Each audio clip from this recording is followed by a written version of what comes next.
Salut à tous, soyez les bienvenus sur la chaîne qui déboîte. Si je devais vous parler d'une de mes plus belles découvertes en tant que test sur cette chaîne, je pense que ce serait certainement vers les imprimantes 3D que j'aurais tendance à aller. C'est vraiment le type d'objet que je pensais jamais tester, dans lequel je voyais même pas un quelconque intérêt en fait, et qui m'a littéralement subjugué. Il est rare désormais qu'il se passe 15 jours chez moi sans que je ne mette en marche mon imprimante 3D. Ça sert à plein de choses. Vous avez besoin de réparer un meuble, vous avez besoin de bricoler un petit truc chez vous, vous avez cassé une petite pièce d'un petit machin, et ben vous pouvez la refaire et repartir comme sur des roulettes. Une imprimante 3D, il n'y a pas à dire, c'est vraiment pratique. Mais quand on n'est pas forcément coutumier de ce genre d'appareil et qu'on a envie de se lancer, ce qui peut faire un petit peu peur, c'est le prix. C'est cher une imprimante 3D, il faut compter entre 2 et 300 € vraiment pour les modèles de base. Et bien aujourd'hui, je vous propose de tester avec moi une imprimante qui est très nettement en dessous de ce seuil des 200 €. Je pense qu'au moment où je vais faire ce test, elle va coûter entre 100 et 120 €. Et puis j'essaierai de vous mettre un petit coupon de réduction que vous regarderez bien sûr dans la description de la vidéo. Alors qu'est-ce que ça vaut une imprimante 3D à 100 balles? C'est parti pour le test. Le produit d'aujourd'hui s'appelle la EV-Thread 3D Printer modèle X1. C'est une petite imprimante 3D, c'est déjà une des solutions qu'a retenu le constructeur pour pouvoir baisser le prix, évidemment. Plus c'est petit, moins c'est cher, hein. Il y a moins besoin de mettre de pièces et elles ont moins besoin d'être costauds. On pourra faire des impressions qui vont aller jusqu'à 10 cm par 10 cm par 10 cm. Donc déjà pas mal, mine de rien, hein. Vous allez pouvoir littéralement imprimer. Jusqu'à présent, je ne crois pas voir imprimer quoi que ce soit qui était plus grand que ça.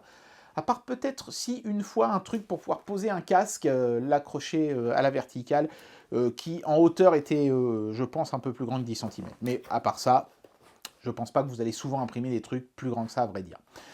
Chez TomTop, ils considèrent que c'est une imprimante pour les enfants. Moi, j'irai pas jusque-là, parce qu'il y a quand même encore la tête d'impression qui chauffe à 200 degrés sur un machin comme ça, il faut pas l'oublier. Donc, bon, c'est facile à utiliser. Un enfant pourrait certainement s'en servir, mais si vous faites utiliser ce produit-là par un enfant, il faudra toujours que ce soit sous la supervision d'un adulte. Apparemment, le produit est disponible en plein de couleurs, mais partout où je l'ai vu sur internet, il était orange. Là, j'ai aussi le produit orange. Donc, est-ce qu'il est vraiment disponible en d'autres couleurs? Je ne sais pas. Mais c'est pas grave, on s'en fout de la couleur d'une imprimante 3D de toute façon.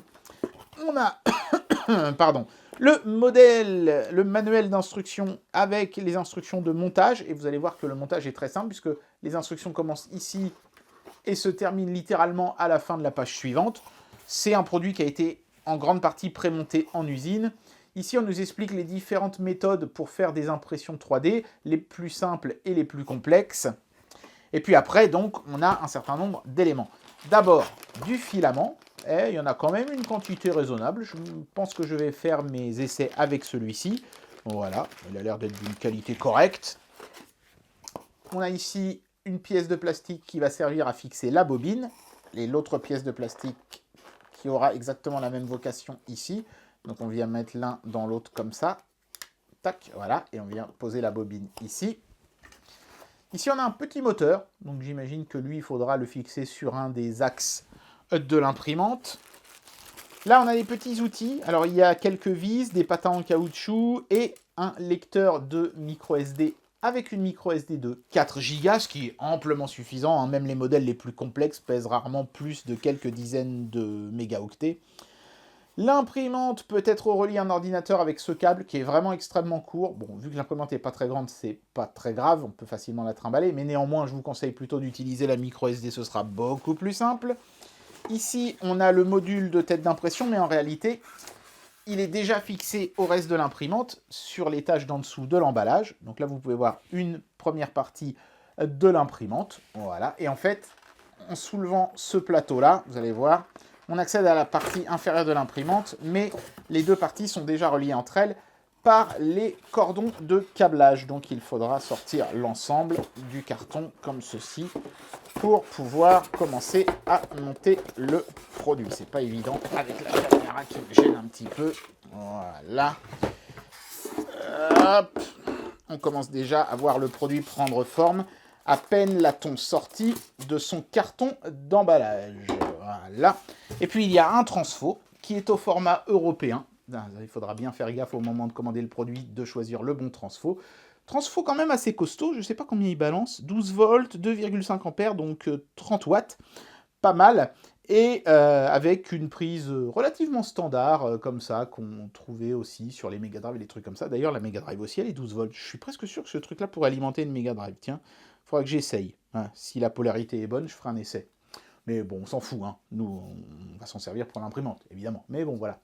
Pour les rétro gamers, ça peut être intéressant, ce genre de truc. Vous en foutez? Bon, d'accord. On va passer à l'imprimante.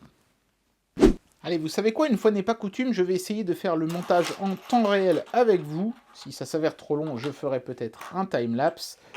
Mais vu le peu d'éléments que j'ai dans le sachet ici, je pense que ça devrait être quand même assez rapide. Alors, si j'en crois la notice, la première étape, c'est d'insérer cette partie-là dans celle-ci. Ici, alors il y a un sens, ça a l'air d'être comme ça. Je pense qu'il faut que je fasse attention. Avec ce fil-là, est-ce que je dois le passer comme ça? Une espèce de trou là, je pense que c'est pour passer le câble. C'est ce que voudrait la logique. Oui, apparemment sur le plan, c'est ce qu'ils font aussi. Faire attention de ne pas le pincer. Voilà. Oh, ça va, c'est assez facile. Ok, donc ensuite, il faut... oui, c'est ça, passer le câble. Bon, ça y est, c'est bon, c'est fait. Et vous voyez, ça, le produit a déjà presque entièrement pris forme. Hein. Ensuite, j'imagine qu'on met les écrous comme ça de chaque côté. C'est ça. Donc, allons-y. Hop. C'est bien. Mobiliser l'assemblage. C'est bon. Je vais aligner comme ça passe. Je suis pas trop mal, là. Un petit peu trop à droite. Je fais ça, un petit peu trop. Voilà. Vous avez aussi. Tac. Vous avez placé dans le chevalier. Voilà. Les petits bouts. C'est dommage que les autres, c'est pas pince. Donc, tu vois. Alors, du bol pour les bouts, tourne pas. Voilà. Bout numéro 1. Ça va tourner sa fin. Bout numéro 2. C'est vrai que c'est presque comme le montage d'un méga. Je suis le petit directeur. Je pense que les directeurs sont les autres. Ça marche. C'est vraiment super facile. Je pense que je vais réussir à faire ça. Après, non, que ce soit facile, que ce soit fiable, c'est mieux. Il faudra déterminer si ou non on est sur un montage, importe que ça ou pas. Voilà, ça sert, c'est bon. Voilà. Ok, très bien. Donc ça, il faut le brancher à quoi? Je ne sais pas trop. On va voir. Ah, je pense que c'est à ce câble-ci. Vous voyez, il y a un deuxième câble qui pendouille. Ça m'a l'air d'être la même forme. Non, je pense que c'est dans l'autre sens. Voilà, c'est ça. Hop là. Ok. D'accord. Ouais, c'est ça. Et ensuite, vérifier que les axes sont connectés proprement, X et Y. Alors, c'est pas le cas. Ici, c'est pas connecté. Heureusement qu'ils disent de vérifier. Je pense que c'est des genres de petits câbles qui peuvent se défaire pendant le transport. L'autre, je sais pas trop où il est supposé être. Ouais. Lui, il est connecté. Lui, il est connecté. Et après, j'imagine que c'est directement ce moteur-là. Donc, il faut que je vérifie la connexion ici, par en dessous, certainement. Ça m'a l'air d'être bon. Ça m'a l'air d'être bon. Et a priori, j'ai fini. Hein. Voilà, il n'y avait que ça. Il n'y avait que ça à faire. Il va falloir insérer le truc pour mettre le filament. Alors, finalement, le moteur qui était dans la boîte, c'est juste un moteur de rechange. Il n'est pas indispensable. Donc voilà, je pense qu'on est supposé utiliser le produit comme ceci, avec le boîtier de contrôle ici à droite. Voilà, ou alors en mettant le boîtier comme ça, et on peut l'utiliser dans l'autre sens, hein, c'est comme on veut, il n'y a pas vraiment de problème à ce niveau-là. C'est un peu bancal, mais je pense que c'est pour ça qu'il y a ces blocs de mousse là, pour caler le tout, pour que ça ne bouge pas. Et alors, le truc pour la bobine, je m'imagine bien, voilà, je pense que voilà. Là, on est pas mal, et je pense que lui va venir se mettre ici. Il faut serrer les deux vis là, et on peut mettre la bobine. Alors, je sais pas si eux ont l'air de la mettre dans ce sens-là. Moi, j'aurais plutôt tendance à vouloir la mettre dans l'autre sens, la bobine, hein. Comme ça, non? Parce que là, j'ai peur qu'elle vienne gêner le déplacement de ce truc-là. Ah non, c'est lui qui se déplace. C'est le lit qui se déplace. C'est pas cet axe-là. Donc, ok, bon. Donc je peux mettre ça là. Mais alors clairement, ça va poser un problème. Je vais vous dire quel problème dans un instant. Je fixe le truc. C'est comme ça qu'ils disent de faire dans la notice, dans ce sens-là. Donc je vais essayer de le fixer.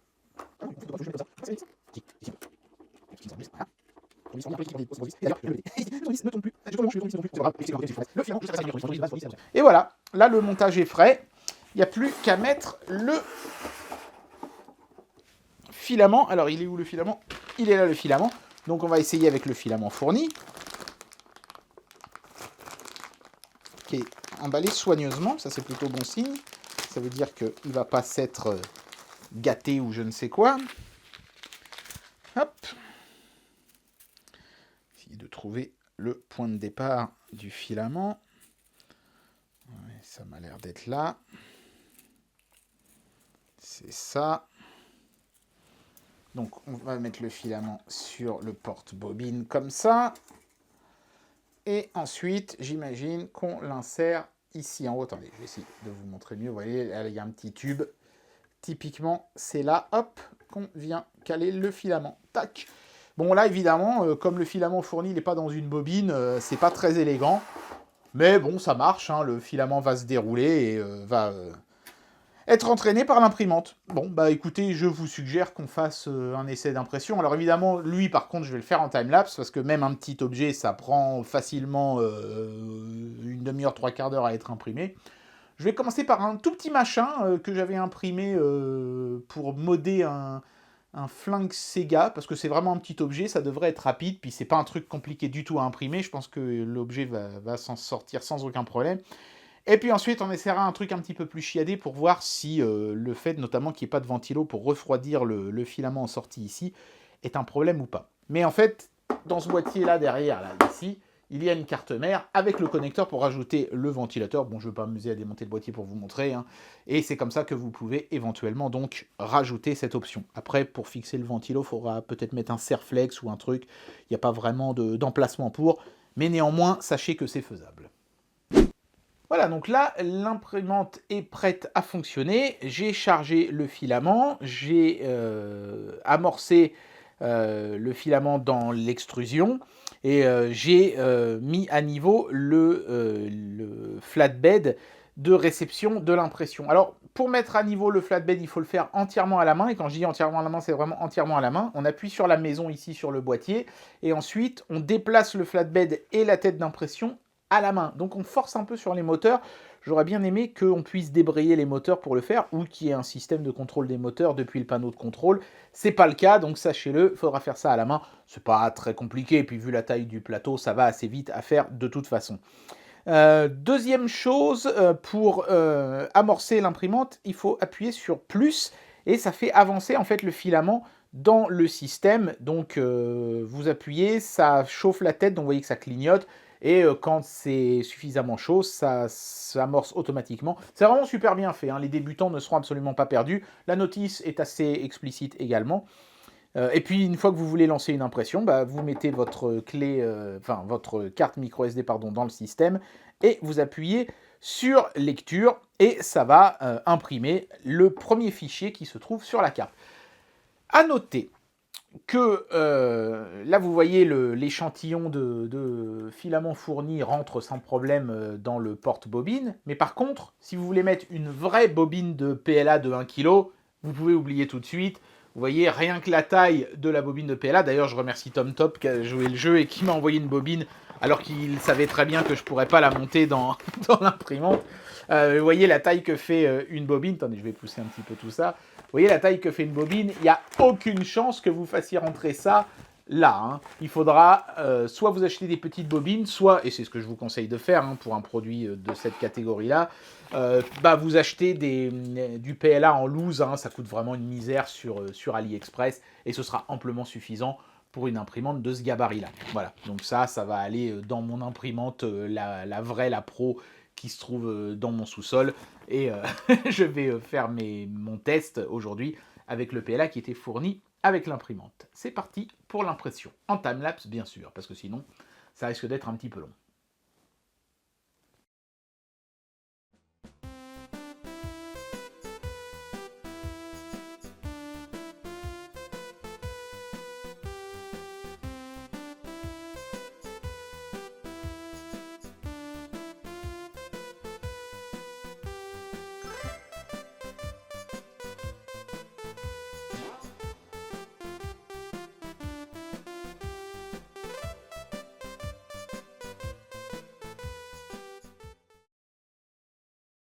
Voilà, alors au final, j'ai pas retrouvé malheureusement les fichiers 3D que j'avais prévu d'imprimer, mais c'est pas vraiment très grave parce que je me suis contenté d'imprimer celui qui était déjà sur la carte mémoire fournie avec l'imprimante. Et mine de rien, c'est un fichier qui était intéressant parce que c'est une petite fusée avec le nez en pointe. Donc il y a à la fois quelque chose de, on va dire, avec un gros empattement, hein, la base de la fusée, et en même temps une portion qui est pointue.